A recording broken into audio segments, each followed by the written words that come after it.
కనబడుతుందా? సరే, అందరికీ కూడా ప్రభు యొక్క పరిశుద్ధమైన నామంలో అందరికీ వందనాలండి. సమయంలో మనం వాక్యాన్ని ధ్యానించుకుందాం. లూకాసు వార్త 19వ అధ్యాయము 29వ వాక్య భాగం నుండి మనము చదువుకుందాం. లూకాసు వార్త 19వ అధ్యాయము 29వ వాక్య భాగం నుండి చదువుకుందాం. ఆయన ఒలీవల కొండ దగ్గరనున్న బెత్పగే బెతానియా అను గ్రామముల సమీపమునకు వచ్చినప్పుడు తన శిష్యులనిద్దరిని పిలిచి, మీరు ఎదుటుగానున్న గ్రామమునకు వెళ్ళుడి. అందులో మీరు ప్రవేశింపగానే కట్టబడి ఉన్న ఒక గాడిద పిల్ల మీకు కనబడును. దాని మీద ఏ మనుష్యుడును ఎన్నడూను కూర్చుండలేదు. దానిని విప్పి తోలుకొని రండి. ఎవరైనాను మీరెందుకు దీన్ని విప్పుచున్నారని మిమ్మల్ని అడిగిన ఎడల ఇది ప్రభువునకు కావలసినదని అతనితో చెప్పుడని చెప్పి వారిని పంపెను. పంపబడిన వారు వెళ్ళి ఆయన తమతో చెప్పినట్టే కనుగొని ఆ గాడిద పిల్లను విప్పుచుండగా దాని యజమానులు, మీరు గాడిద పిల్లను ఎందుకు విప్పుచున్నారని వారిని అడిగిరి. అందుకు వారు, ఇది ప్రభువునకు కావలసినదనిరి. తరువాత వారు యేసునొద్దకు దాన్ని తోలుకొని వచ్చి ఆ గాడిద పిల్ల మీద తమ బట్టలు వేసి యేసును దాని మీద ఎక్కించి ఆయన వెళ్ళుచుండగా తమ బట్టలు దారి పొడుగున పరిచిరి. ఒలీవ కొండ నుండి దిగుచోటికి ఆయన సమీపించినప్పుడు శిష్యుల సమూహమంతయు సంతోషించుచు, ప్రభు పేరట వచ్చు రాజు స్తుతింపబడును గాక, పరలోకమందు సమాధానమును, సర్వోన్నతమైన స్థలములలో మహిమయు ఉండును గాక అని తాము చూచిన అద్భుతములన్నింటినీ గూర్చి మహాశబ్దముతో దేవుని స్తోత్రము చేయసాగిరి. హల్లెలూయా, హల్లెలూయా, హల్లెలూయా. చూడండి, ఈ యొక్క రోజు మట్టల ఆదివారము. ఈ యొక్క ఆదివారం మొదలుకొని వచ్చే ఆదివారం పునరుద్ధాన దినము వరకు కూడా, అంటే ఈస్టర్ పండగ దినము వరకు కూడా ఇది పరిశుద్ధమైన వారము. వచ్చే శుక్రవారము మనము దేవుణ్ణి ఆరాధించబోతున్నాం. ఆ యొక్క గుడ్ ఫ్రైడేని మనం జ్ఞాపకం తెచ్చుకొని దేవుణ్ణి మనము ఆరాధించబోతున్నాము. అదే రీతిగా మరొక ఆదివారము, శుక్రవారం తర్వాత ఆదివారము ఈస్టర్ పండుగని కూడా జ్ఞాపకం తెచ్చుకొని ప్రభువుని మనము స్తుతించబోతున్నాం, మనము ఆరాధించబోతున్నాం. చూడండి, ఈ యొక్క వారం అంతా కూడా పరిశుద్ధమైన వారం అని మనము జ్ఞాపకం తెచ్చుకుంటూ ప్రభుని మనము స్తుతిస్తున్నాం. హల్లెలూయా. అందుకని చూడండి, ఈ యొక్క మట్టల ఆదివారము దేవుడు ఆ యొక్క యెరూషలేము పట్టణానికి రానై ఉన్నాడు. ఎక్కడికి రానై ఉన్నాడు? యెరూషలేము పట్టణానికి రానై ఉండగా యేసయ్య అక్కడ బెత్పగే బెతానియా గ్రామం దగ్గర ఉన్నప్పుడు ఒక ఇద్దరు శిష్యులను పిలిచి, ఇదిగో మీరు ఎదురుగా ఉన్న గ్రామానికి మీరు వెళ్ళండి. వెళ్ళినప్పుడు అక్కడ కట్టబడిన ఒక గాడిద పిల్ల ఉంటుంది, దాన్ని విప్పి నా యొద్దకు తోలుకొని రండి అని ఒక ఇద్దరు శిష్యులను ప్రభువైన యేసుక్రీస్తు వారు పంపించారు. చూడండి, యెరూషలేముకు వెళ్ళటానికి ప్రభువుకి కావాల్సింది ఏంటంట?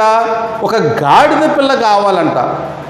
ఆ గాడిద పిల్ల ప్రభువునకు కావలసినదని శిష్యులకు ప్రభువైన యేసుక్రీస్తు వారు తెలియపరిచారు. చూడండి, ఆయన యెరూషలేముకు అనేకమైన సందర్భాల్లో ఆయన వెళ్ళాడు. అనేకమైన పలుమార్లు దేవుని వాక్యాన్ని అక్కడ ప్రకటించాడు. అనేకమైన వారిని యెరూషలేములో దేవాలయంలో ఆయన బోధించాడు, ప్రసంగించి అనేకులను స్వస్థపరిచాడు, అనేకమైన కార్యాలు జరిగించాడు. కాకుంటే ఇప్పుడు ప్రభు భూమి మీద మనుషుడుగా, నరమాతృడుగా చివరి గడియలో ఉన్నప్పుడు ఆయన యెరూషలేముకు ఎలా రావాలని ఆయన కోరుకుంటున్నాడంటే, ఒక రాజుగా ఆయన రావాల్సి ఉన్నదని ఆయన గ్రహించి ఉన్నాడు. హల్లెలూయా. అందుకనే జకర్య గ్రంథంలో 9వ అధ్యాయంలో 9వ వాక్య ప్రకారం మనం చూసినట్లయితే ఈ యొక్క ప్రవచన నెరవేర్పు ప్రభువు ఇక్కడ మనకి తెలియపరుస్తున్నాడు. ఏమని ఉందంటే అక్కడ మనం జ్ఞాపకం తెచ్చుకున్న వాక్య భాగాన్ని, సియోను నివాసులారా బహుగా సంతోషించుడి, యెరూషలేము నివాసులారా ఉల్లాసముగా ఉండుడి, నీ రాజు నీతిపరుడును రక్షణ గల వాడును దీనుడునై గాడిద పిల్లను ఎక్కి నీ యొద్దకు వచ్చుచున్నాడు. హల్లెలూయా. చూడండి, ఈ యొక్క జకర్య గ్రంథములో రాయబడిన ఈ యొక్క వాక్య భాగము ప్రభువైన యేసుక్రీస్తు గారి గురించి రాయబడింది. ఇది రాయబడిన ప్రవచనమైన వాక్యము ప్రభువైన యేసుక్రీస్తు వారు ఇక్కడ నెరవేర్చబోతున్నారన్నమాట. హల్లెలూయా. ఆల్రెడీ ప్రభువైన యేసుక్రీస్తు వారు ఈ యొక్క ప్రవచనాన్ని నెరవేర్చారు. ఈ యొక్క ప్రవచనాన్ని ప్రభువైన యేసుక్రీస్తు వారు నెరవేర్చడానికి చూడండి, ఆయన యెరూషలేమునకు ఎలా వచ్చుచున్నాడంటే గాడిద పిల్ల మీద ఆయన రాజుగా వచ్చుచున్నాడు. హల్లెలూయా. దేవుడు ఏమని మాట్లాడుతున్నాడు ఇక్కడ? సియోను నివాసులారా బహుగా సంతోషించుడి, యెరూషలేము నివాసులారా ఉల్లాసముగా ఉండుడి. హల్లెలూయా. చూడండి, మనము దేవుణ్ణి కలిగి ఉన్న మనము దేవునితో మనము ఎలా ఉండాలంట? ఆనందించాలి. అంత మాత్రమే కాదు, కానీ ఆ ఆనందము బహుగా ఉండటానికి ప్రభువైన యేసుక్రీస్తు వారు ఏంటంట నీ యొద్దకు వచ్చుచున్నాడు. చూడండి, ఈ లోకంలో మనకి ఎంతో మనం సంపాదించుకున్నప్పటికీ కూడా మనకి ఆనందము ఉండకపోవచ్చు. ఒకవేళ ఉన్నా కానీ ఆ ఆనందము ఎన్నో దినాలు ఎన్నో సంవత్సరాలు మనతో ఉండదు. అందుకనే ప్రభు అన్నాడు, నీకు ఆనందాన్ని ఇవ్వటానికి, నీకు సంతోషాన్ని ఇవ్వటానికి నీ దేవుడైన ప్రభువు నీ యొద్దకు వచ్చుచున్నాడు.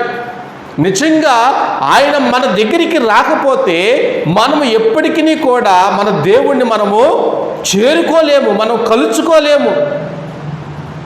అందుకనే ప్రభు అంటున్నాడు, సియోను నివాసులారా మీరు బహుగా ఆనందించండి, యెరూషలేము కాపురస్తులారా మీరు ఉల్లాసముగా ఉండండి. మీరు ఎక్కడ కూడా మీరు భయపడాల్సిన పనే లేదు. ఎక్కడ కూడా మీరు కన్నీళ్ళతో మీరు జీవితాన్ని జీవించడానికి అవకాశం లేదు. ఎందుకంటే నిన్ను ప్రేమించిన యేసయ్య నీ యొద్దకు వచ్చుచున్నాడు. అందుకని చూడండి, ఆయన ఎలాగ వస్తున్నాడంటే యెరూషలేమునకు ఆయన ఒక గాడిద పిల్ల మీద ఎక్కి ఉన్నాడంట. ఆ గాడిద పిల్ల మీద ఎక్కి ఆయన దీనుడై తన ప్రజలందరి దగ్గరికి ఆయన వచ్చుచున్నాడు. ఆయన వస్తున్నప్పుడు అనేకులు ఏం చేశారంట? ఖర్జూరపు మట్టలు అనేకులు కూడా పట్టుకొని హోసన్నా జయము, హోసన్నా జయము అని చాలామంది అక్కడ ప్రభువుని ఘనపరిచారు. కొంతమంది ఏం చేశారు? తమ బట్టలు కూడా దారి పొడుగున కూడా పరిచి హోసన్నా జయము, హోసన్నా జయము. దేవునికి ప్రభు వస్తున్నప్పుడు అక్కడ ముందు వారు అట్లాగే అంటున్నారు, వెనక ఉన్నవారు కూడా అట్లాగే అంటున్నారు. అందరూ కూడా ఏక శబ్దంతో ఒకే మాట మాట్లాడుతున్నారు. ఏంటంట? హోసన్నా జయము, హోసన్నా జయము, హోసన్నా జయము అని ఒకే శబ్దంతో దేవుణ్ణి స్తోత్రము చేయించున్నారంట అక్కడ ఉన్న వాళ్ళందరూ కూడా. అందుకనే చూడండి, అక్కడున్న కొందరు పరిసయ్యుల్లో కొందరు ఉన్నారు. అక్కడ వాళ్ళు ఏమంటున్నారంటే, ఇగో వీళ్ళందరూ కూడా గట్టిగా ఏంటంటూ గట్టిగా నిన్ను స్తోత్రం చేస్తున్నారు, వాళ్ళని ఊరుకొని ఉండమని చెప్పు, వాళ్ళని నిశ్శబ్దంగా ఉండమని చెప్పని యేసయ్యకి చెప్పినప్పుడు యేసయ్య చెప్తున్న మాట ఏంటంటే, వాళ్ళు ఊరుకొని ఉన్నప్పుడైతే, వాళ్ళు ఒకళ్ళ ఊరుకున్నారంటే ఈ రాళ్ళు కేకలు వేస్తాయి. వాళ్ళు ఒకళ్ళు నిశ్శబ్దంగా ఉన్నారనుకోండి, నన్ను స్తుతించకుండా వాళ్ళు స్తుతించకపోయినా ఈ యొక్క రాళ్ళు కేకలు వేస్తాయని ప్రభు చెప్తున్నాడు. హల్లెలూయా. అందుకనే దేవుణ్ణి ఏంటంట ఏం చేయాలంట? ప్రజలందరూ కూడా స్తోత్రములు చెల్లించాలి. అందుకనే చూడండి, మనము స్తుతించకపోయినా మనము స్తుతించినప్పటికీ కూడా దేవుణ్ణి స్తుతించేవి ఏమున్నాయంట?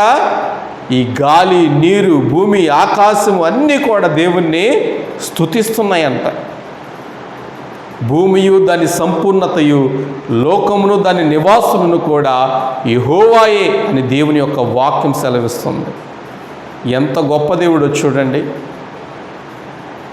ఆయన్ని సర్వము కూడా దేవుని మహిమపరుస్తున్నాయి.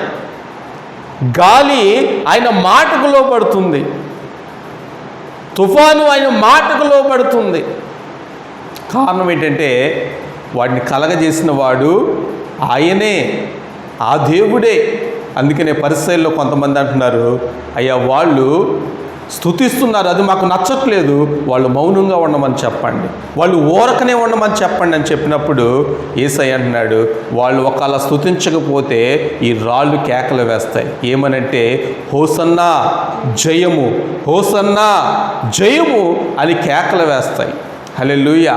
ఈ మట్టల ఆదివారం నాడు 3 విషయాలు మనం జ్ఞాపకం తెచ్చుకుందాం. ఏంటంటే మొట్టమొదటి ఇది విషయం ఏంటంటే, మాట ఏంటంటే గాడిద పిల్ల గురించి మనం జ్ఞాపకం తెచ్చుకుందాం.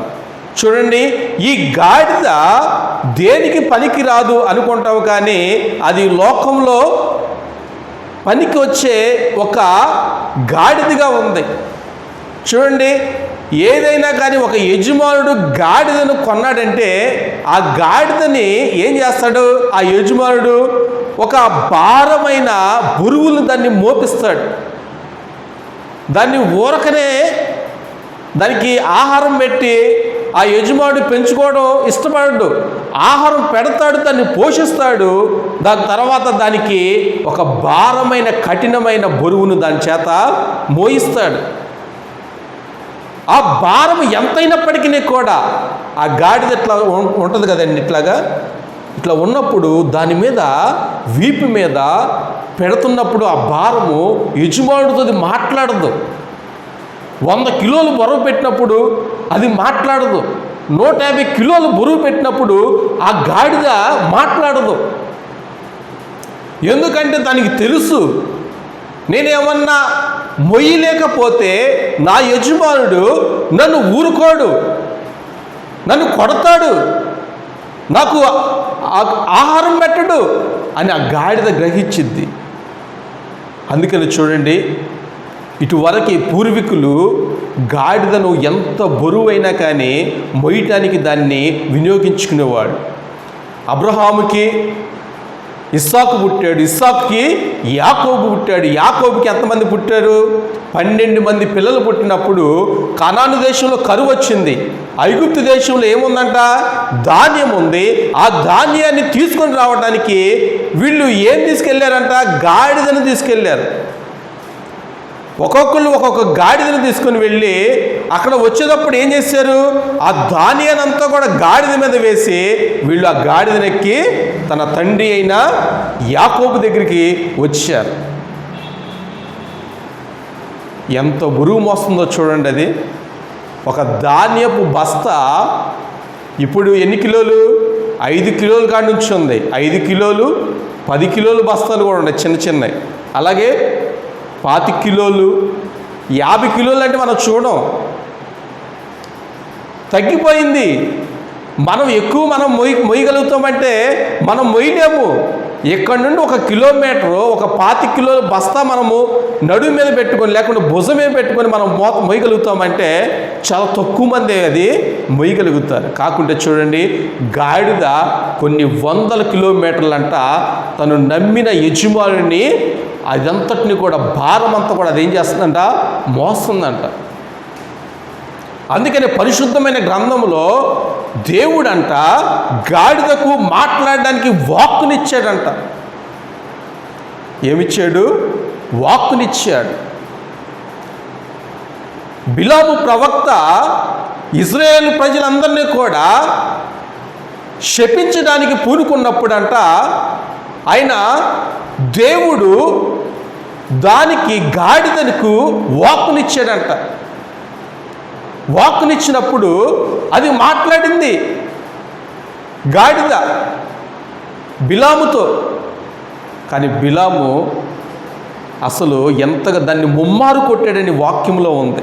ఎన్నిసార్లు కొట్టాడంట? ముమ్మార్లు కొట్టాడు.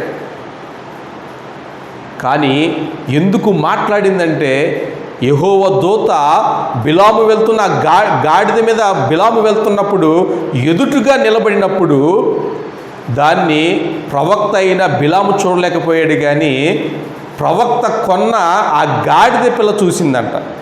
ఆ గాడిద యెహోవా దూతను చూసి ఇది అక్కడే నిలిచిపోయిందంట. ముందుకు వెళ్ళట్లేదు, వెనక్కి వెళ్ళట్లేదు. తర్వాత అదేం చేసిందంట, ఈయన పద అంటే అది వెళ్ళట్లేదు, కానీ ఆయన పక్కకి నెట్టేసి ఇదంతా పక్కనున్న పొలాల్లోకి పరిగెత్తిందంట. మళ్ళీ దాన్ని తీసుకొచ్చాడు, పదవే అంటే అది వెళ్ళట్లేదే. తర్వాత దేవుడు అంట దానికి వాక్కుని ఇచ్చిన తర్వాత అది మాట్లాడుతుంది. నువ్వు నన్ను ముమ్మార్లు కొట్టావు, నన్ను ఇబ్బంది పెట్టావు అని చెప్పినప్పుడు దేవుడు అతనికి కన్నులను తెరవజేశాడు. ఎదుట నిలబడింది ఎవరంటే యెహోవా దూత నిలబడింది కాబట్టి ఈ గాడిద ముందుకి సాగలేదంట.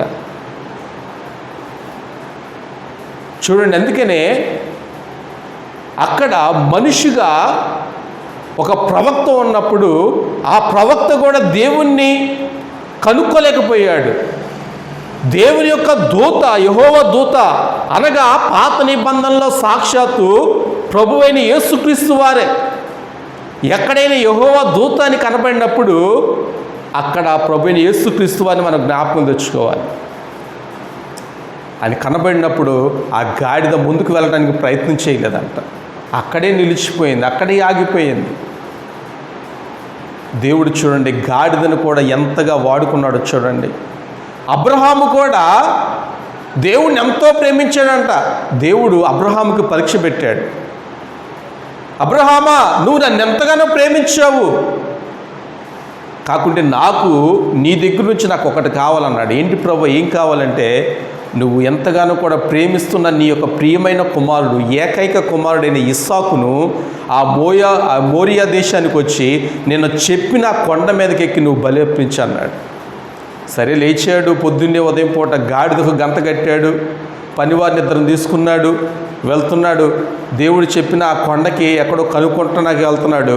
కనుక్కున్న తర్వాత ఇద్దరు పనివారిని ఏమన్నాడంట, మీరు కిందే ఉండండి అన్నాడు. గాడిదని ఎక్కడ ఉండమన్నాడు, కిందే కట్టేశాడు. ఆయన కుమారుడు ఆ కొండ ఎక్కారు. కానీ గాడిద ఎక్కడుంది, కొండ కింద ఉంది. ఆ గాడిదను పైకి తీసుకొని రాలేదు. గాడిద ఎప్పుడైనా కానీ దేవునికి బలి అర్పించడానికి కూడా ఎందుకు పనికిరాదు. గాడిద దేవునికి అది ఎట్లా ఉంటుందంటే అది అపవిత్రమైన గాడిదగా ఉంటుంది అది. ఎందుకంటే చూడండి, దేవుడు ఇజ్రాయేలు ప్రజలను ఐగుప్తు దేశంలో నుంచి విడిపించినప్పుడు అక్కడ చివరి తెగులుగా దేవుడు ఐగుప్తీయులకి ఏమని ఆ తెగులు పంపించాడంటే జ్యేష్ఠ కుమారులందరూ కూడా మరణించాలి అని తెగులు పంపించాడు. ఐగుప్తు దేశంలో ఏ కుటుంబంలో జ్యేష్ఠ కుమారుడు ఉంటే ఆ కుమారుడు చచ్చిపోయాడు. అది రాజుగారి కుమారుడైనా, అది పనిచేసే కుమారుడైనా, మంత్రి గారి కుమారుడైనా, ఎవరైనా చనిపోయారు. అలాగా చనిపోయిన తర్వాత చివరి తెగులుగా అక్కడ చనిపోయిన తర్వాత వీళ్ళందరినీ కూడా విడిపించి దేవుడు ఆ కానాను దేశాన్ని నడిపించాడు. ఆ కానాను దేశాన్ని నడిపించుతున్నప్పుడు ఈ ప్రజలు ఏం చేయాలి, దేవుణ్ణి జ్ఞాపకం తెచ్చుకుంటూ ఆ 10 తెగుల్లో ఒక తెగుల్ని జ్ఞాపకం తెచ్చుకుంటూ వీళ్ళ యొక్క జ్యేష్ఠ కుమారులను దేవునికి సమర్పించాలి. అలాగే వీళ్ళకున్న పశు సంపదలో జ్యేష్ఠమైనది ప్రథమంగా పుట్టిన దాన్ని ఏం చేయాలంట, ప్రభువుకి దాన్ని సమర్పించాలి. ప్రభువుకి దాన్ని ఏం చేయాలంట, బలిగా అర్పించాలి. ఒకవేళ నాకు గాడిద పిల్ల ఉందండి, యాజకుడి దగ్గరికి వచ్చి నాకు గాడిద పిల్ల ఉందండి, దాన్ని నేను బలి అర్పించాలి అనుకుంటే నో, దాన్ని బలి అర్పించకూడదు. దాన్ని ఏం చేయాలంటే నువ్వు విడిపించాలి. ఎలా విడిపించాలి, నీవు ఆ గాడిదకు బదులుగా గొర్రె పిల్లను తెచ్చి యాజకుడికి ఇవ్వాలి. యాజకుడు దాన్ని ఏం చేస్తాడు, ప్రభు నామాన్న నీ యొక్క పక్షంగా దాన్ని దేవునికి బలిగా అర్పిస్తాడు. ఒకవేళ నీ దగ్గర గొర్రెపిల్ల లేదనుకోండి, నువ్వేం చేయాలి, ఆ గాడిదను ఆ మెడ విరిచి చంపేయాలి, అంతే. దాన్ని చంపేయాలి. దేవుని ఆవరణలో కాదు, అది పక్కన. అందుకనే గాడిదను విడిపించడానికి దాని స్థానంలో ఎవరిని తీసుకొచ్చారంట? గొర్రె పిల్లను తీసుకొచ్చారు. ఆ గొర్రె పిల్లను దాని యొక్క స్థానంలో బలిగా అర్పించేవాడు. అందుకనే చూడండి, ఈ యొక్క గాడిదంట హేయమైనది, అపవిత్రమైనది, అది దేవుని బలికి పనికిరానిది అది. అందుకనే దేవుడు అంటున్నాడు, దానికి బదులుగా గొర్రె పిల్లను బలిగా అర్పించండి అన్నాడు. ఒకళ్ళు విడిపించకపోతే దాన్ని మెడ విరిచి చంపేయండి అన్నాడు. హల్లెలూయా. అందుకని ఇలాగా గాడిదను, అలాగే ఇశ్రాయేలును పరిపాలించే మొట్టమొదటి రాజు సౌలు కూడా మొట్టమొదట దేని కొరకు ఆయన వెళ్తున్నాడంటే గాడిదలు తప్పిపోయినాయి అంట. రాజుగా ఆయన ఇంకను కూడా అభిషేకం చేయబడక మునిపే ఆయన దేని కొరకు వెతుక్కుంటూ వెళ్తున్నాడంటే ఆ ఇజ్రాయేల్ దేశంలో గాడిదలు తప్పిపోయినని చెప్పి అక్కడ అక్కడ చూస్తూ ఉన్నాడు. కానీ ఎక్కడ తప్పిపోయిన గాడిదలు అతనికి కనపడలేదు సౌలుకి. పక్కన పనివాడు ఉన్నాడు. ఆ పనివాడు ఏమంటాడు? అయ్యా, ఇక్కడ ఒక పలానా ప్రవక్త ఉన్నాడు, ఆయన దగ్గరికి మనం వెళ్దాం, ఆయన మనకి ఆ గాడిదలు ఎక్కడున్నాయో చెబుతాడు, మన పని ఈజీ అయిపోతుంది అని చెప్పినప్పుడు సరే అని చెప్పి సౌలు అతను చెప్పిన మాటకు అంగీకరించి ఆ యొక్క సమూయేలు ప్రవక్త దగ్గరికి వెళ్ళినప్పుడు సమూయేలు ప్రార్థన చేసి తెలియపరుస్తాడు. హల్లెలూయా. తర్వాత గాడిదలు దొరికితే ఇంటికి వెళ్ళిపోతాడు. ఈరోజు మనం జ్ఞాపకం తెచ్చుకోవలసిన విషయం ఏంటంటే, ఒక గాడిద తన జీవితంలో ఎన్నెన్నో ఎదుర్కొంటూ అది ఎదుగుతూ వస్తుంది. దేవుడు దేన్ని కూడా ఈ లోకంలోనికి ఊరకనే పంపించలేదు. అలాగే గాడిదను కూడా ఈ లోకానికి ఊరకనే పంపించలేదు. ఆ గాడిద ద్వారా జరగవలసిన అనేక పనులు కూడా చేయించుకోవడానికి ఈ లోకానికి పంపించాడు. ఒక వాహనంగా మనుషులు దాన్ని వినియోగించుకుంటారు. అలాగే ఒక భారం మోసేదానిగా దాన్ని వినియోగించుకుంటారు. అంతేకాని దాన్ని ఇంకా అంతకు మించి ఎవరు కూడా దాన్ని వినియోగించుకోరు. కానీ ఇక్కడ ప్రభువు చూడండి, మీరు మీ ఎదుట ఉన్న గ్రామంలోకి మీరు వెళ్ళండి. ఆయన ఏమన్నాడు? వెళ్ళండి, అక్కడ మీకు ఏం కనపడుతుందంటే ఒక కట్టబడిన గాడిద పిల్ల మీకు కనపడుతుంది అన్నాడు. యేసయ్య అక్కడికి వెళ్ళాడా?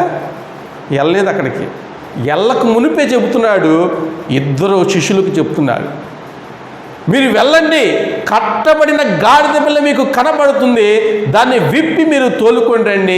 ఎవరైనా దీన్ని ఎందుకు విప్పుచున్నారని అక్కడ మిమ్మల్ని ఎవరన్నా అడిగితే మీరు చెప్పవలసిన సమాధానం ఏంటంటే, ఇది ప్రభువునకు కావలసి ఉన్నది. హల్లెలూయా. దేవునికి కావలసి ఉన్నది ఇది. ఏమండి, నా దగ్గర ఏదైనా ప్రభుకి కావాల్సి ఉన్నదనుకోండి, ఆయన అడిగినప్పుడు నేను ఇచ్చేయాలంతే. ఒకళ్ళు నేను పెట్టుకున్నాను అనుకోండి, దేవుడు ఆయన ఏదైనా చేస్తాడు, ఏదైనా చేయడానికి ఆయన సమర్థుడే. ఇవాళ జరగలేదు, రేపు జరగలేదు, రోజు అట్లే ఉంటుందంటే మన మూర్ఖత్వం అది. ఏదో ఒక రోజున దేవుడు ఆయన కోరుకున్నది నీ యొద్ద నుంచి ఆయన పొందుకుంటాడు. హల్లెలూయా. అందుకని చూడండి, ఇద్దరు శిష్యులు కూడా గాడిదను తెమ్మంటే వాళ్ళు అరక్షణం కూడా ఆలోచించలేదు, వెళ్ళిపోయారు. ఏమండి, ఈరోజు నిన్ను నన్ను కూడా దేవుడు మీ ఎదుటిగా ఉన్న ఫలానా ఆగిరిపల్లి ప్రాంతానికి మీరు వెళ్ళి ఆ గాడిదను తోలుకుంటామంటే ఈ యొక్క గ్రామానికి మీరు వెళ్తారా? మా వాళ్ళు ఎక్కడవుతుందయ్యా? అమ్మో, ఆ గాడిదని తెస్తే మమ్మల్ని చూసి అందరూ ఏం చేస్తారు? నవ్వుతారు మమ్మల్ని. అంటే కొంతమంది విశ్వాసులు వెళ్తారు, కొంతమంది ఏం చేస్తారు? మా వల్ల కాదంటారు. కానీ చూడండి, మనకి అప్పగించిన పనిని మనం ఏం చేయాలంట? చెయ్యాలి. సిగ్గుపడక్కర్లేదు మనము. ఏమండి, కొన్ని పనులు చేసేవారు వాళ్ళు సిగ్గుపడితే లోకమే అసలు ఎందుకు పనికిరాదు, ఇక లోకం ముందుకెళ్తూ. ఒకలా డ్రైనేజీ పని చేయవలసిన పనులు వర్కర్లు ఉంటారు చూడండి, వాళ్ళు ఆ పని చేయలేదు, మాకు సిగ్గండి, మాకు అసహ్యం అండి, మేము ఈ పని చేయలేమంటే ఏమైపోద్ది? స్తంభించిపోద్ది అంత వ్యవస్థ అంతా కూడా. బయటికి వెళ్ళిన వాసన, ఇంట్లో ఉన్న వాసనే, అలాగే స్కూల్కి వెళ్ళిన వాసనే, ఏదైనా పనికి వెళ్ళినా కానీ అక్కడంతా రోడ్డు మీదకి వచ్చేసింది. ఎందుకు? అక్కడ పని చేసేవాళ్ళు లేరు, సిగ్గుపడ్డారు. కానీ ప్రభువు అంటున్నాడు, నువ్వు చేసే పనిలో నువ్వేంటంట నమ్మకంగా ఉండాలి. సిగ్గుపడక్కర్లేదు, ఎవరికి భయపడక్కర్లేదు. మనము చేయవలసిన పనిని మనము చేయగలము అన్న పని మనం పూనుకున్నప్పుడు అంట మన పని మనము దాన్ని చెయ్యాలంట. బిల్ గేట్స్ ఆయన ఎంతో కోటీశ్వరుడు. ఆయన ఏం చేస్తాడంటే తన కారుని తను కడుక్కుంటూ ఉంటాడు. పక్కన ఉన్న ఆయన అసిస్టెంట్లు వాళ్ళందరూ వచ్చి, అయ్యా ఎందుకయ్యా మీకు ఈ పని? మన దగ్గర కొన్ని కోట్లు ఆస్తుంది, కోట్లు ఆస్తి ఉంది, ఎవరన్నా పని వాడిని కడగరంటే కడుగుతారంటే, నో అది నేనే చేయాలి, నా పని నేను చేసుకోవాలి అన్నాడంట. ఏమండి, అందుకనే చూడండి, మనము ఏ పనైనా కానీ మనం చేస్తున్నప్పుడు మనం సిగ్గుగా మనం చేయకూడదు, సిగ్గు పడక్కర్లేదు. మనము ఆ పనిలో మనము ఒక నైపుణ్యతను మనం సంపాదించుకోవాలి. మన పని మనం చేసినప్పుడంట మనకి సంతోషంగా ఉంటుంది. మన పని మనము చేయడానికి మనం ఏదన్నా ఇబ్బంది పడ్డామనుకోండి, లేకుంటే ఎందుకులే అనుకున్నాం అనుకోండి, మనం ఆ పని చేసినా కానీ దాంట్లో మనము సక్సెస్గా ముందుకు వెళ్ళలేం. ఇప్పుడు చదువుకున్న మనము కూడా శ్రద్ధతో మనం చదువుకున్నాం అనుకోండి, మనము అవ్వాలనుకున్న ఐఏఎస్, ఐపీఎస్, అలాగే మనము ఏదన్నా డాక్టర్ అయినా మనము అవ్వచ్చు. కానీ మనము చదువుకునే ఆ యొక్క విషయంలో మనము ఎందుకులే అన్నట్టుగా మనం ఉన్నప్పుడు మనము ముందుకు వెళ్ళలేము మనము. అందుకనే ప్రభువు అంటున్నాడు, ఏ పనైనా చేసినప్పటికీ కూడా మనము సిగ్గు పడక్కర్లేదు. ఆ ఇద్దరు శిష్యులు కూడా వెళ్ళారు. ఆ గ్రామానికి వెళ్ళినప్పుడు అక్కడ కట్టబడి ఉన్న గాడిద పిల్లను విప్పుచుండగా నిజంగానే అక్కడ ఉన్న యజమానులు వచ్చేసి, అయ్యా మీరు ఎందుకు విప్పుచున్నారయ్యా అని అడిగినప్పుడు వీళ్ళిద్దరూ కూడా ప్రభు చెప్పిన మాట వీళ్ళు చెప్పారా, లేకుంటే వీళ్ళు సొంతమైన మాట చెప్పారు? అక్కడ యేసయ్య ముందే చెప్పాడు, ఎవరైనా మిమ్మల్ని విప్పుచున్నగా మీరు ఇది ఎందుకు విప్పుచున్నారని మిమ్మల్ని ఎవరైనా అడిగినప్పుడు మీరు చెప్పవలసిన ఆన్సర్ ఏంటంటే, ఇది ప్రభువునకు కావలసి ఉన్నదని మీరు చెప్పండి అన్నాడు. శిష్యులు కూడా చూడండి ఎంత నాయనో, అసలు వాక్యాన్ని మనం చదువుచున్నగానే మనకు అర్థమైపోవాలి. వాళ్ళు సొంత మాటలు వాళ్ళు మాట్లాడలేదు, కానీ ప్రభు వాళ్ళకి ఇచ్చిన మాటను వాళ్ళు జ్ఞాపకం తెచ్చుకొని ఇట్లా విప్పుతున్న సమయంలో వాళ్ళు వచ్చి మాట్లాడుతున్నప్పుడు ఇది ప్రభువునకు కావలసి ఉన్నదని చెప్పారంతే. వాళ్ళు ఒక్క మాట కూడా మాట్లాడలేదు. ఒకళ్ళు ఇద్దరు శిష్యులు, ఎందుకై మీకు మళ్ళీ ఇచ్చేస్తాంలే కానీ అని రాష్గా లేకుండా ఎట్లా పెడితే అట్లా మాట్లాడుకోండి, అక్కడ సమాధానం ఉండదు. వాళ్ళు అడ్డుకుంటారు, అవసరమైతే నిన్ను కొడతారు. కానీ దేవుడు చెప్పమన్న మాట చెప్పినారు కాబట్టి ఆ యొక్క యజమానులంట వాటిని విప్పి తోలుకొని వెళ్ళండి అయ్యా. వాళ్ళు ఎప్పుడు కూడా ఇంకొక మాట మాట్లాడాలి, అయ్యా మళ్ళీ మా గాడిదలు మా దగ్గరికి వస్తాయా, ఆ గాడిదలు ఎంతో వెల ఇచ్చి మేము కొన్నామయ్యా అని అనలేదు. వాళ్ళు సంతోషంగా ఇచ్చారంట. ప్రభువునకు కావలసి ఉన్నదని చెప్తే వాళ్ళు పోనిచ్చారంట. ఈరోజు కూడా అంతే. మనం ఏ బంధకాల్లో మనం పడి ఉన్నప్పటికీ కూడా, ఏ నాశనకరమైన గుంటలో మనం పడి ఉన్నప్పటికీ కూడా, మనము ఎలాంటి వారమైనా కానీ మనమందరం కూడా ప్రభువునకు కావలసిన వారమై ఉన్నాం మనము. అందుకని ప్రభు అంటాడు, మీరు మీ సొత్తు కాదు కానీ మీరు నా సొత్తు, మీరు విలువ పెట్టి కొనబడిన వారు. మీరు దేనికి దాసులు కాదు, అపవాదికి మీరు దాసులు కాదు, ఈ లోకంలో పరిపాలిస్తున్న రాజ్యానికి ఆ యొక్క మంత్రికో లేకుంటే ఆ యొక్క మినిస్టర్కో మీరు దాసులు కాదు, కానీ మీరు ప్రభువునకు మాత్రమే మీరు దాసులు. మీరు ఆయన ప్రియ బిడ్డలు మీరు. అందుకని చూడండి, మీరు ఎవరికి కూడా దాసులుగా ఉండక్కర్లేదు, దేవునికి దాసులుగా ఉంటే చాలు.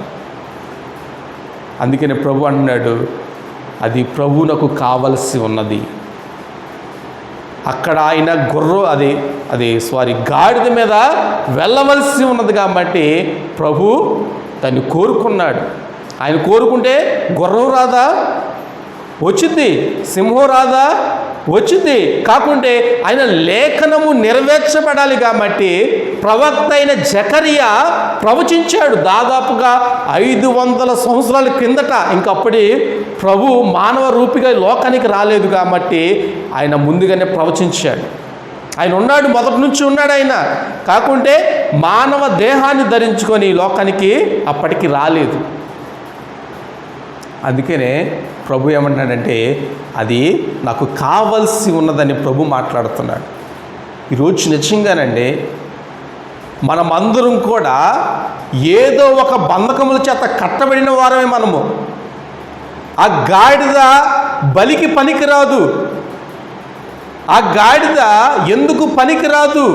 కాకుంటే ప్రభు ఏమంటున్నాడంటే ఎవరికి పనికిరాంది నాకు పనికొచ్చింది, అది నా దగ్గరికి తీసుకురండి మీరు అన్నాడు. అంతే. ఈరోజు అందుకనే చూడండి, మనము మన దగ్గర ఏమున్నా ఏమి లేకపోయినా కానీ నేను ఎందుకు పనికిరాని వాడినయ్యా, నాకు ఏమి రాదు, మాట్లాడటం రాదు, నాకు ఏదన్నా పలానా చోటకి వెళ్ళడానికి నాకు రాదు, నాకు అది రాదు, నాకు ఇది రాదని మనము అనుకోకూడదు. మనల్ని చూసే దేవుడు మనలను దేవుడు తను ప్రేమించి మనకి ఎంతో జ్ఞానాన్ని ఇచ్చాడు దేవుడు. అందుకని చూడండి, మనము దేవుడు మనకిచ్చిన ఆలోచన బట్టి మనం పనికొచ్చే పాత్రలుగా మనం ఉంటాం. హల్లెలూయా. ఎవడో పనికిరాడు అన్నది మనము తీసుకోకూడదు. పనికి రాని వాడు అనేవాడు ఈ లోకంలో లేడు. ఎవడో కూడా, అందరూ కూడా పనికొచ్చేవాళ్ళే. అందుకని చూడండి, ఆ గాడిద కూడా దేవుడు ఎంత పనికొచ్చే పాత్రగా వాడుకున్నాడు చూడండి. ఆ గాడిదను తీసుకొచ్చినప్పుడంట ఆ శిష్యులు ప్రభువు దగ్గరికి అక్కడ ఆయన ముందు పెట్టినప్పుడు ఆ గాడిద ఎంత సంతోషించిందో చూడండి. ఇటువరకు ఎప్పుడు కూడా గాడిద అంత జన సమూహంలో మధ్యలోనికి ఎప్పుడు కూడా అది తేపడలేదు. అది ఒకళ్ళు తెచ్చినది మనుషులందరూ చూసి ఏమైపోతుంది, కంగారు పడిపోద్ది. ఇటు ఖాళీ ఉందా, అటు ఖాళీ ఉందా, వెనకాల ఖాళీ ఉందా, వెళ్ళిపోవాలి నేను అనుకుంటుందా లేదా? ఇటువరకే మా చిన్నతనంలో కోడిని పట్టుకున్నట్టే నలుగురు కలిసి, నేను మా బాబాయ్ మా నాన్న లేకుంటే ఇక అక్కడ పక్కన ఉన్న మావయ్య కానీ కోడిని పట్టుకుంటా నలుగురు ఆ దిక్కున ఈ దిక్కున ఉంటే అది మధ్యలో ఉండేది. దగ్గరికి ఎట్లా వెళ్ళేపటికల్లా అది ఎగిరి మా అవతల దూకేది. అది దానికి భయం వేసింది. అమ్మో నన్ను పట్టుకుని ఏం చేస్తారో అనుకోని. ఏమండి, ప్రతి ప్రాణికి కూడా భయమే కదా. అట్లాగే గాడిద కూడా మనుషులందరి మధ్యలోనికి తీసుకుని రాబడినప్పుడు దానికి కూడా భయం వేసి ఉండొచ్చు. కానీ ప్రభు తనకి ఎట్లా ఉన్నాడంట, ప్రభువుని చూసినప్పుడు మనకు ఏ భయం లేదు అన్నట్లుగా అది నిలబడింది. హల్లెలూయా. ఏ భయం లేదు అన్నట్లుగా నిలబడింది. ఈరోజు నేనైనా నువ్వైనా అంతే. మనము ప్రభు దగ్గరికి మనము వెళ్ళినప్పుడు మనలో భయం అనేది ఉండదు, ఏ భయం ఉండదు.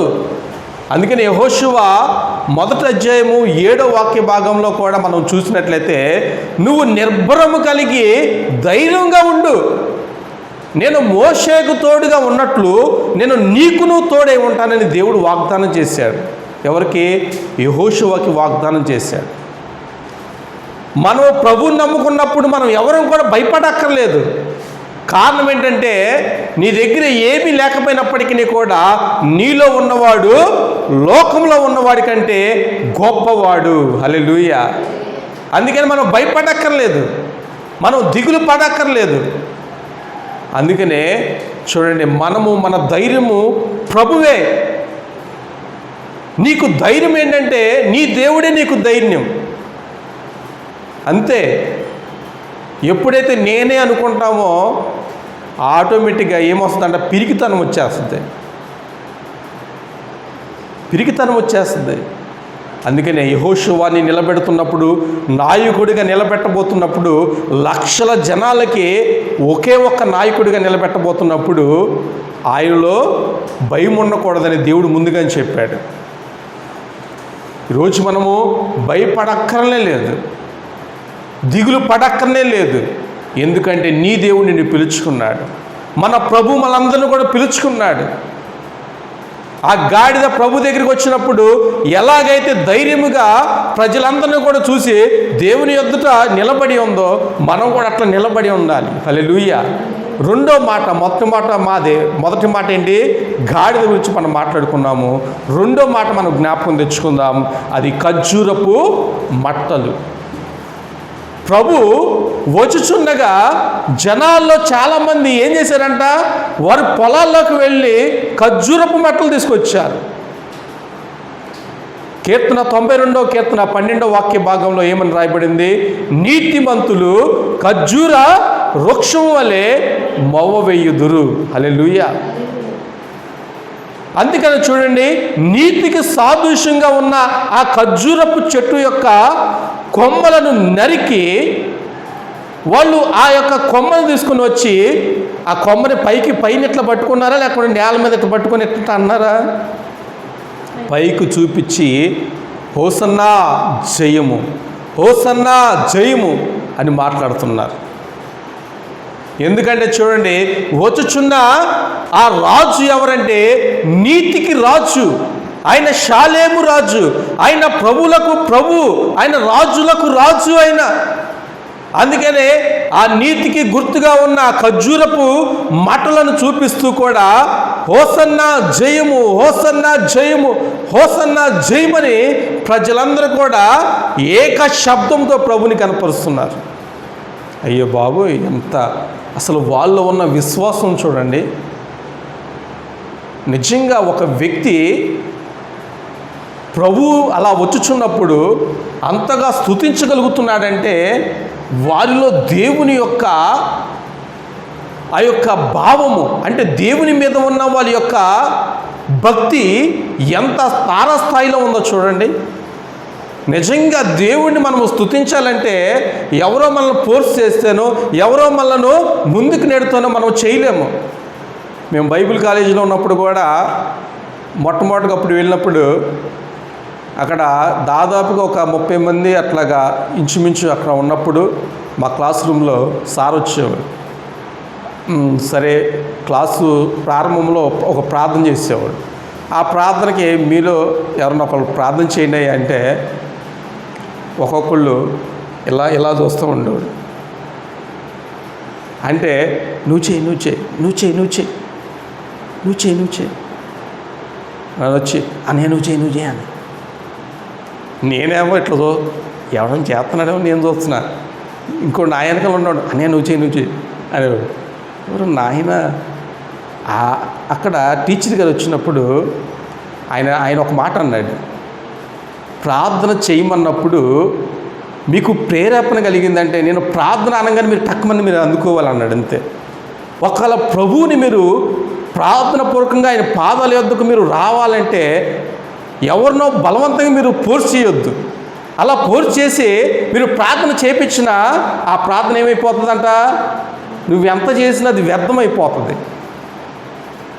నువ్వు 5 నిమిషాలు చేసినా అది వ్యర్థమే, నువ్వు 10 నిమిషాలు చేసినా అది వ్యర్థమే. కాకుండా ఏంటి, ఎందుకు వ్యర్థమైందంటే నువ్వు బలవంతంగా ఏం చేస్తున్నావు? ప్రార్థన చేస్తున్నావు. నువ్వు బలవంతంగా ఏదో చెయ్యాలే అన్నట్టుగా నువ్వేం చేస్తున్నావు? ప్రార్థన చేస్తున్నావు. ప్రభు అట్లా కాదు. నువ్వు దేవుణ్ణి ప్రేమించినట్లయితే, మనము దేవుణ్ణి ప్రేమించినట్లయితే యోహాను సువార్త 4వ అధ్యాయం 24వ వాక్యంలో రాయబడినట్లుగా ఆయన పూర్ణ హృదయముతోనూ పూర్ణ ఆత్మతోనూ మనము ఆరాధించాలి. అదే మనకు కావాలి. మన ప్రార్థనలో ఈ మాట మనకు జ్ఞాపకం తెచ్చుకోవాలి. ప్రభువా, నేను పూర్ణ హృదయముతో పూర్ణ ఆత్మతో నేను ఆరాధించాలి అనేదాన్ని మనము మన భక్తిలో మనం చేర్చుకోవాలి. అందుకని చూడండి, అప్పటి నుంచి ఇక ఎవరైనా చేయగలిగితే వాళ్ళు టకామని చేసేవారు. అందుకనే ఏంటంటే యేసుక్రీస్తు వారు బలవంతంగా మనలను ఏమీ మనం చేయమనండో. నీకు ఇష్టమైతేనే అది నువ్వు చెయ్యి, లేకుంటే కష్టమైతే నువ్వేం చేస్తావు, పక్కన పెట్టి. పుల్లల మోపు అండి, ఇటువరకు పుల్లల మోపు ఇక్కడ అడవిలో, అంటే మాకు దగ్గర కనసానిపల్లి దగ్గరలో అడవి ఉండేది. అక్కడ నుంచి మోసుకొస్తుంటే మాకు ఎట్లా ఉండేదంటే భారంగా ఉండేది.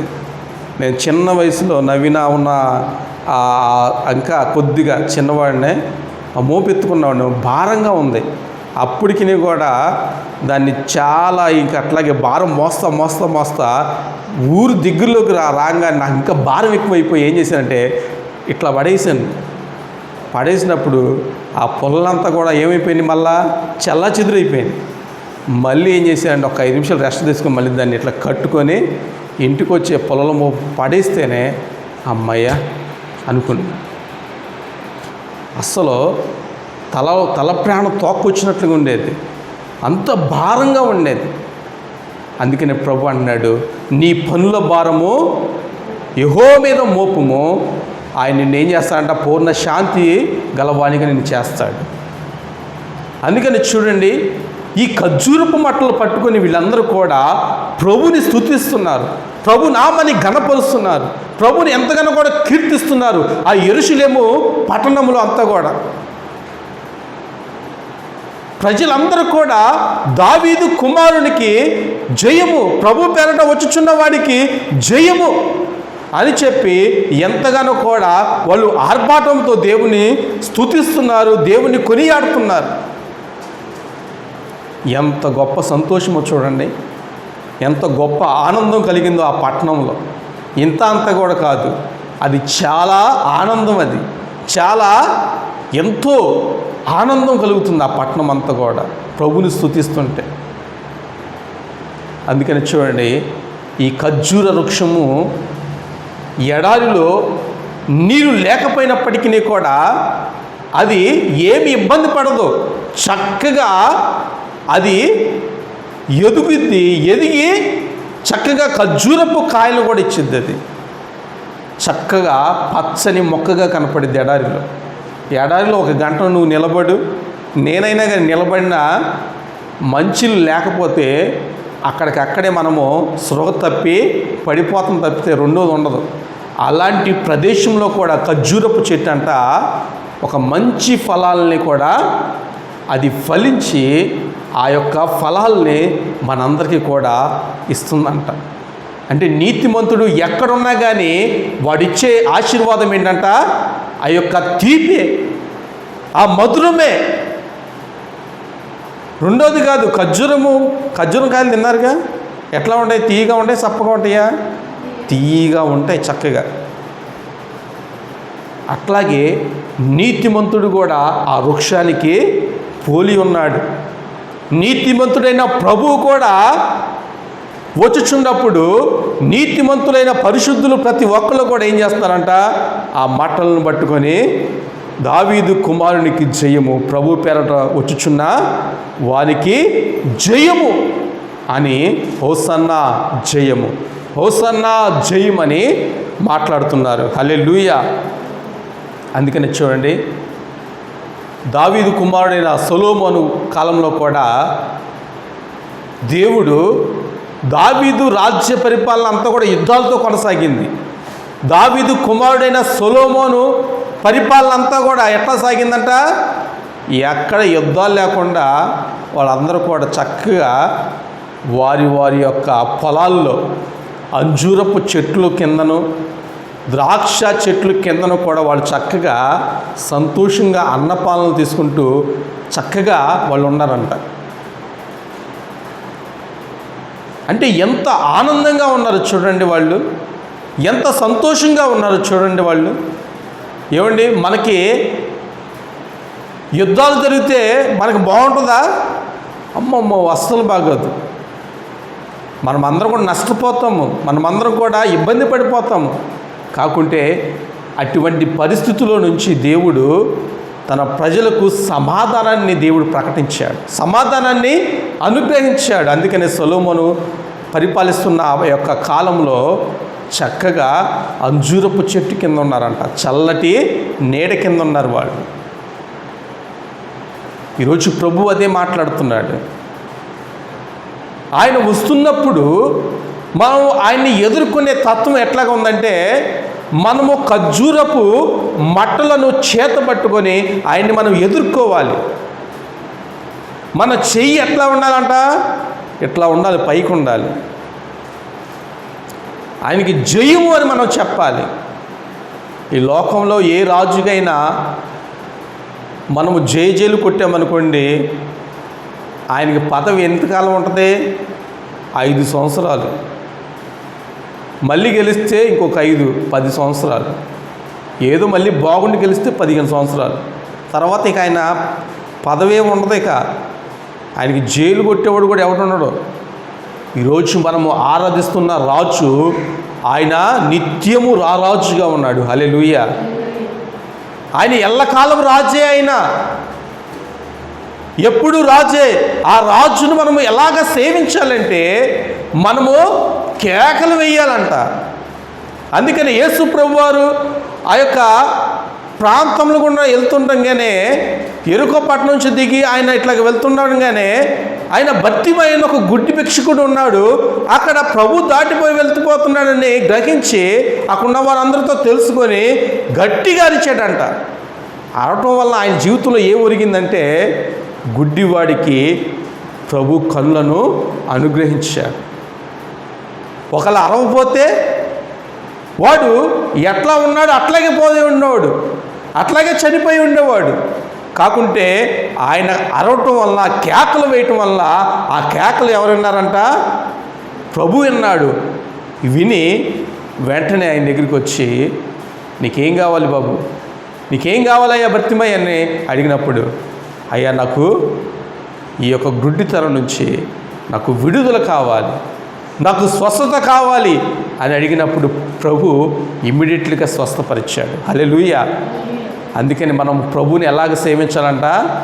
కొన్ని సందర్భాల్లో మనము అరిచి కేకలు వేసి హోసన్నా జయము అని మనం పలకాలి. హల్లెలూయా. మూడో మాటగా, మొట్టమొదటి మాట గాడిద అయిపోయింది. రెండో మాట ఖర్జూరపు కొమ్మ గురించి మనం మాట్లాడుకున్నాము. మూడోదిగా ఇక్కడ వస్త్రాల గురించి మనం మాట్లాడుకుందాం. హల్లెలూయా. ఇక్కడ మనం మాట్లాడుదాము లూకాసు వార్త 19వ అధ్యాయంలో 34వ వచనం నుండి, అందుకు వారు ఇది ప్రభువునకు కావలసినదనేది. తరువాత వారు యేసు వద్దకు దాన్ని తోలుకొని వచ్చి ఆ గాడిద పిల్ల మీద తమ బట్టలు వేసి, హల్లెలూయా, ఏమి వేశారంట? గాడిద పిల్ల ప్రభు యొద్దకు రాబడినప్పుడు ఆ గాడిద పిల్ల మీద వారి యొక్క వస్త్రాలు వేశారు. ఏ వస్త్రాలు వేశారు? మురికి వస్త్రాలు వేశారా? పారేసే వస్త్రాలు వేశారంటే కాదు, ప్రశస్తమైన వస్త్రాలు వేశారు. హల్లెలూయా. ఏమండి, ఆయన ప్రభు వచ్చినప్పుడు ప్రజలందరూ కూడా ఒక విలువైనది ఇవ్వటానికి ఇష్టపడ్డారు. వాళ్ళు దేవునికి ఒక మంచి వస్త్రాన్ని తీసుకొని ఆ గాడిద మీద ఇట్లా వేశారు. ఎందుకంటే ప్రభు అట్లాగే గాడిద ఎక్కినప్పుడు ఎట్లా ఉంటుంది? వస్త్రం లేకపోతే బాగదు అని ప్రజలు గ్రహించారు. ఆయన పరిశుద్ధుడు, ఆయన నీతిపరుడు, రక్షణ గలవాడు, ఆయన దీనుడిగా రాబోతున్నాడు కాబట్టి ఇదిగో మంచి వస్త్రాన్ని అని చెప్పి ఆ గాడిద పిల్ల మీద ఎట్లాగా పరిచారు. ఈరోజు చూడండి, ఈ వస్త్రము మనందరికీ కూడా ఏమి తెలియపరుస్తుందంటే మన ఆధ్యాత్మికమైన జీవితాన్ని అది తెలియపరుస్తుంది. అందుకనే ప్రభు అంటాడు, మీ యొక్క పాపములు ఎలా ఉన్నాయంట? మురికి గుడ్డగా ఉన్నాయని యెషయా గ్రంథంలో రాయబడింది. ఏమండి, ఒక మురికి గుడ్డతో మీ పాపాలు ప్రభు పోల్చాడంటే అంటే దానికి అర్థం ఏంటంటే నీవు నీ పాపాల నుండి నువ్వు కడగబడాలి. ఈరోజు చూడండి, మురికి వస్త్రం వేసుకొని మనం ఎక్కడికైనా వెళ్ళామంటే ఏమంటారు జనాలు చాలామంది? అరే స్నానం చేయరా అంటారు. ఏమంటారు? స్నానం చేయరా, ఆ బట్టలు ఏంట్రా అంటారు. ఈరోజు ప్రభు మనకు నేర్పిస్తున్న సత్యం ఏంటంటే నీకు పైన కనబడుతున్న దేహం మీద నువ్వు ధరించిన వస్త్రాల గురించి కాదు, కానీ నీ యొక్క అంతరంగంలో ఉన్న నీ యొక్క ఆధ్యాత్మికమైన జీవితాల గురించి ప్రభు మాట్లాడుతున్నాడు. వాళ్ళు వస్త్రాలు ఆ గాడిద మీద ఇట్లా వేసి ఉన్నారు. ప్రభు దాని మీద ఆసనుడై కూర్చోబోతున్నాడు. ఈరోజు మన వస్త్రాలు ఎలా ఉన్నాయి అనేది మనము అంతరంగంలో మనం కూడా పరిశీలన చేసుకోవలసిన వారమే మనం ఉన్నాం. అందుకని ప్రభువుకి ఏం కనపడుతుందంట, మనిషి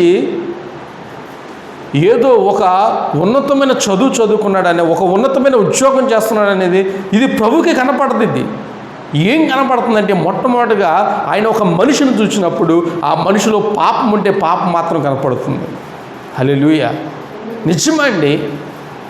ఒక మనిషిని చూసి ఆయన కోరుకునేది ఏంటంటే, ఆ పాపాన్ని నువ్వు విడిచిపెట్టి నీవు నా దగ్గరికి రావాలని ప్రభు కోరుకుంటున్నాడు. ఈ వస్త్రము వారి జీవితాన్ని తెలియపరుస్తుంది.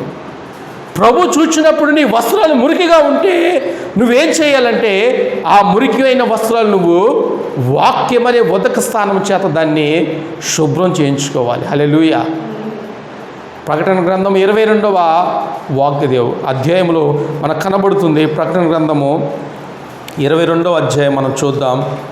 చివరి మాటలు 14వ వాక్య భాగము. జీవవృక్షమునకు హక్కు గలవారై గుమ్మముల గుండా ఆ పట్టణంలోనికి ప్రవేశించినట్లు తమ వస్త్రములను ఉతుకుకొను వారు ధన్యులు. హల్లెలూయా. ఒకళ్ళ జీవవృక్షములో నీకు పాలు పంపులు కావాలంటే, అంటే నిత్య జీవితము నీకు కావాలనుకుంటే నువ్వు చేయవలసింది ఏంటంటే, నువ్వేం చేయాలంట, తమ వస్త్రములను ఉతుక్కోవాలి, వాళ్ళు ధన్యులుగా ఉంటారు. హల్లెలూయా. ఏమండి, మనము ఈ మాట చాలా సీరియస్గా మనం తీసుకోవాలి. ఎందుకంటే మనం ఇప్పటివరకు బ్రతికిన బ్రతుకు చాలు, ఇక మీదట మనం బ్రతకవలసిన బ్రతుకు మనకి ఎట్లా ఉండాలంటే, మనము మన వస్త్రములను ఉతుక్కోవాలి. ఎట్లా ఉతుక్కోవాలండి అంటే, ఒకటే మార్గము, అది యేసు రక్తంలోనికి నువ్వేంటంట కడగబడాలంట. యేసయ్య ఈ లోకంలోనికి వచ్చినప్పుడు ఆయన తన శిష్యులకు అదే నేర్పించాడు.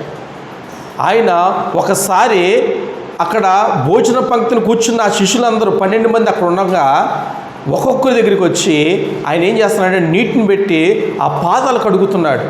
టవలు పెట్టి ఆ పాదాలకి ఉన్న ఆ తడంతటిని కూడా తుడుస్తున్నాడు. పేతురు దగ్గరికి వచ్చినప్పుడు పేతురు ఏమన్నాడంటే, అయ్యా యేసయ్య, నువ్వు నా పాదాలు కడగక్కర్లేదు అంటే, యేసయ్య ఏమన్నాడంటే, నేను నీ పాదాలు కడగకపోతే నీకు నాతో పాలు పంపులు లేదన్నాడు. అంతే. పేతురు మరొక మాట అన్నాడు, అయ్యా నా పాదాల మతకి కాదు, నాకు మొత్తానికి కడుగు అన్నాడు. ప్రభు ఏమన్నాడు, స్నానం చేసిన వాడు పాదాలు కడుక్కుంటే చాలు, ఇంక ఏది కడుక్కోవాల్సిన పనే లేదన్నాడు. యేసయ్య చెప్తున్న మాటలు పేతురు విని నిశ్శబ్దమైపోయాడు. ఇక్కడ ఒకవేళ దేవుడు నీ పాదాలు అనగా నీ పాపము కడకపోతే నీకు దేవుని రాజ్యంలో ఏమాత్రం కూడా పాలు పంపులు లేదని నువ్వు జ్ఞాపకం తెచ్చుకోవాలి. నిజంగా ఉండదు. మనము పాపం చేస్తున్నామంటే ఆ పాపానికి మనము ప్రాయశ్చిత్తాన్ని చెందించాలి. ఒకవేళ మనము చెల్లించడానికి మనము ఏది ఇచ్చినా అది వ్యర్థమే కాకుండా మనం చేయవలసింది ఏంటంటే, దాన్ని ఒప్పుకొని మనం విడిచిపెట్టాలి. ఆ ఒప్పుకొని విడిచిపెట్టిన వాడు ఎట్లా ఉంటాడంట, తమ వస్త్రములను ఉదుక్కుని వాడిగా ఉంటాడు, ధన్యుడిగా ఉంటాడు. ఈరోజు మనలో ఏదైనా ఒక మచ్చ, ఒక డాగు అది ఉందంటే అది ఉతకపడాలి. అది ఏమండి, నా బండి సర్వీసింగ్ తీసుకెళ్తాను నేను, వాటర్ పెట్టి శుభ్రం కడుగుతారు. వాళ్ళు ఎంత తీసుకుంటారు, ఒక 100 రూపాయలు తీసుకుంటారు. వెళ్ళినప్పుడు ఆ వాటర్ సర్వీసింగ్ ఇచ్చినప్పుడు, ఆ శుభ్రంగా కడగటానికి ఇచ్చినప్పుడు వాళ్ళు చక్కగా శుభ్రంగా కడిగిస్తారు. ఒక రోజున కడిగాడు, అయ్యా ఇక్కడ లోపల మురికి ఉంది, దీన్ని కూడా క్లీన్ చేయండి అన్న. ఎందుకంటే డబ్బులు ఇచ్చాను కదా నేను. ఆయన ఏమన్నాడు, నేను చేయనయ్యా అనలేదు. నేను చెప్పినట్టుగానే మళ్ళీ అక్కడ ఏం చేశాడంట, క్లీన్ చేసి నాకు అప్పచెప్పాడు.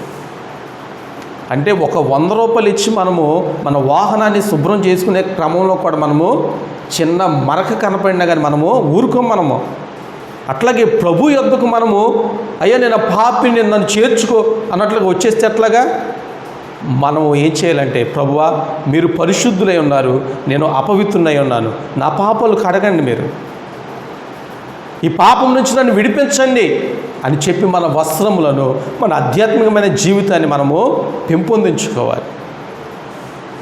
అందుకని యోహాను రాసిన మొదటి ఆ పత్రికలో మనం పాపములను ఒప్పుకోకపోతే మనము ఎంత దౌర్భాగ్యమైపోతామంటే చాలా భయంకరంగా వారమైపోతాం. మనం నేను పాపం చేయలేదండి, నేను పాపాత్ముని కాదండి అంటే మనము దేవుణ్ణి ఎలాగ మనం ఎంచుతామంటే ఆయన దోషిగా మనం ఎంచేస్తాం. అందుకనే రోమపత్రిక అంటుంది అందరూ పాపం చేశారు, ఏ భేదం లేదు. వాడు ఇండియా వాడైనా, ఫారిన్ కంట్రీలో ఉన్నా, జపాన్ అయినా, ఆస్ట్రేలియా అయినా, ఏ దేశమైనప్పటికీ కూడా ప్రతి ఒక్కడు కూడా పాపం చేసిన వాడు. కాకుంటే యేసుక్రీస్తు ద్వారా, ఆ కృప ద్వారా, ఆ కృపను ఎవరైతే పొందుకున్నారో, ఆ కృపను ఎవరైతే వాళ్ళు పొందుకున్నారో వాళ్ళు నీతిమంతులుగా తీర్చబడ్డారు. నీతి మత్వము వాళ్ళు పొందుకున్నారు. అందుకని ప్రభు అంటున్నాడు వస్త్రాలు మనం ఉతుక్కోవాలంట. మనం డైలీ ఉతుకుతామా లేకుంటే సంవత్సరానికి ఒకసారి ఉతుకుతాం బట్టలు? డైలీ ఉతుకుతాం మనం. అట్లాగే మన యొక్క ఆధ్యాత్మికమైన జీవితాన్ని కూడా డైలీ కూడా వాక్యానికి ఆపాదించుకొని మనం కూడా మన జీవితాన్ని మనం సరి చేసుకోవాలి. వాక్యం చేత మనము తెల్లటి వస్త్రాలు మనం ధరించుకోవాలి. అందుకని అంటాడు ప్రభు, జయించిన వారికి తెల్లటి వస్త్రాన్ని ఇస్తానంటున్నాడు ప్రభు. వీళ్ళందరూ కూడా జయించారు. ఏం జయించారంటే లోకంలో వస్తున్న శోధనను, లోకంలో వస్తున్న అపాయాలను, లోకంలో వస్తున్న నిందలను, అవమానాలను, వీటన్నిటిని కూడా జయించారు. దేని నిమిత్తం అంటే దేవుని నిమిత్తము, దేవుని వాక్యం నిమిత్తము వీటన్నిటిని కూడా జయించారు. జయించిన వారికి దేవుడిచ్చేది ఏంటట? తెల్లటి వస్త్రాన్ని ఇస్తున్నాడు, నూతనమైన వస్త్రాన్ని ఇస్తున్నాడు.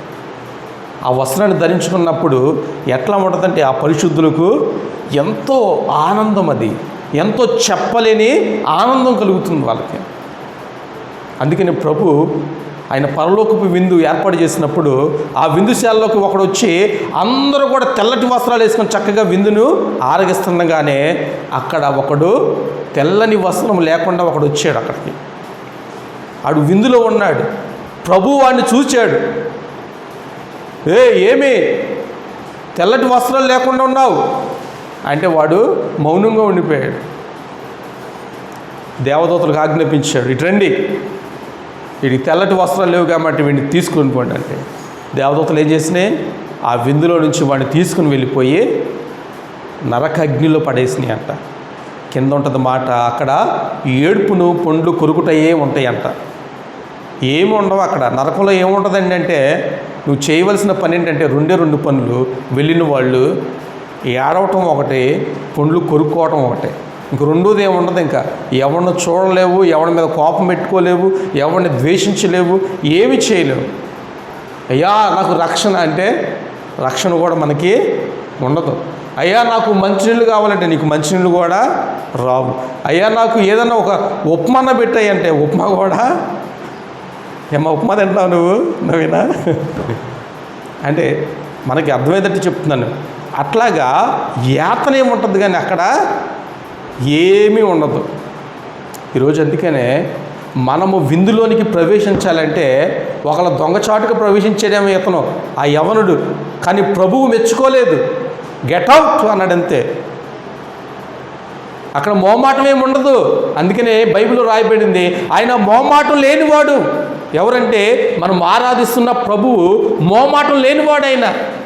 నీలో పాపం నేను గుర్తించాడు అనుకోండి, నువ్వు మారు మనసు పొందిన ఆయన, నువ్వు పశ్చాత్తపడు, ప్రార్థన చేసుకో, బైబిల్ చదువుకో, మారు మనసు పొందుకో అంటాడు ప్రభు. అది ఈ లోకంలో ఉన్నంత కాలమే.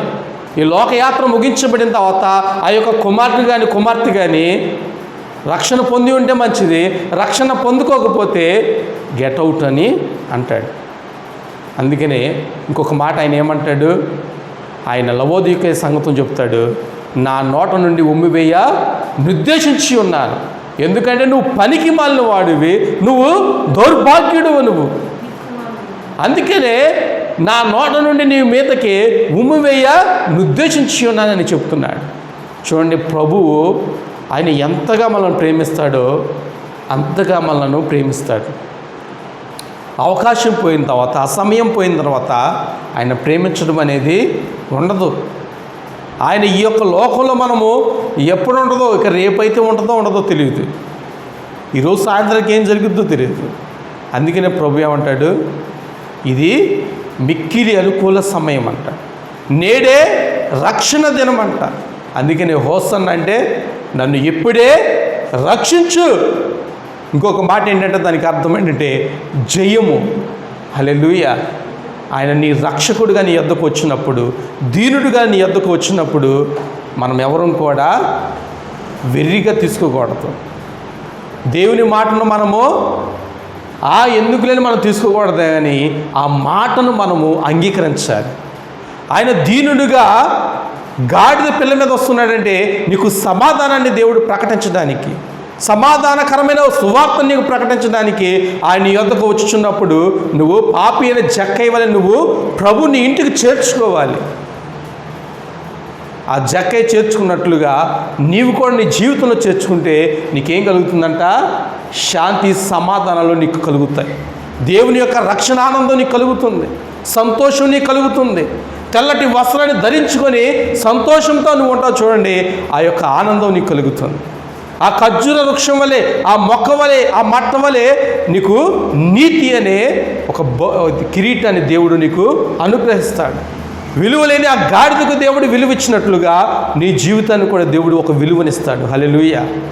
అందుకని ప్రభు యొక్క ఆదివారం నీతో నాతో మాట్లాడేది ఏంటంటే, ఆయన నీకు నాకు కూడా సమాధానాన్ని ప్రకటించడానికి వచ్చాడు యెరూషలేమునకు. అదే రీతిగా ఇంకొక మాట ఏంటంటే, ఆయన మహిమను పొందుకున్నాడు అక్కడ ఆ రోజున. స్తుతించబడ్డాడు ఆయన.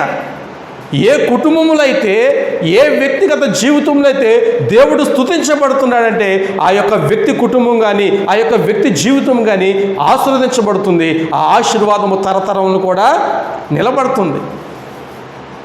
ఏమండి, మనము స్తుతించకపోతే, మనము గణపరచకపోతే మనము దేవుడి నుంచి వచ్చే ఆశీర్వాదాలు మనం పొందుకోలేము, దీవెనలు మనం పొందుకోలేము. అందుకని ఈ యొక్క ఆదివారం నాడు మనం జ్ఞాపకం తెచ్చుకోవాల్సిన విషయం ఏంటంటే, ఆ రోజు యెరూషలేములో దేవుని ప్రజలందరూ కూడా హోసన్నా జయము, హోసన్నా జయము, హోసన్నా జయమని ఎంతో ఆర్భాటంతో స్తుతించారు. ఈరోజు మనము కూడా మన సంఘాల్లో, మన ఇళ్లల్లో మనము కూడా మనం ఏం చేయాలంట, మన దేవుడిని మనం స్తుతించి మనం మహిమపరచాలి. హల్లెలూయా. అటువంటి కృప మనందరికీ కూడా దేవుడు అనుగ్రహించునుగాక. ఆమేన్, ఆమేన్, ఆమేన్. ప్రార్థన చేసుకుందాం. స్తోత్రములు ప్రభా, నీ యొక్క నామానికి వందనాలు చెల్లిస్తున్నాను తండ్రి. ప్రభా, ఇంతవరకు నా తండ్రి మీరు మాకు తోడై ఉండి ఈ యొక్క ఆదివారం నాడు ప్రభా మీరు మాకు తెలియపరిచిన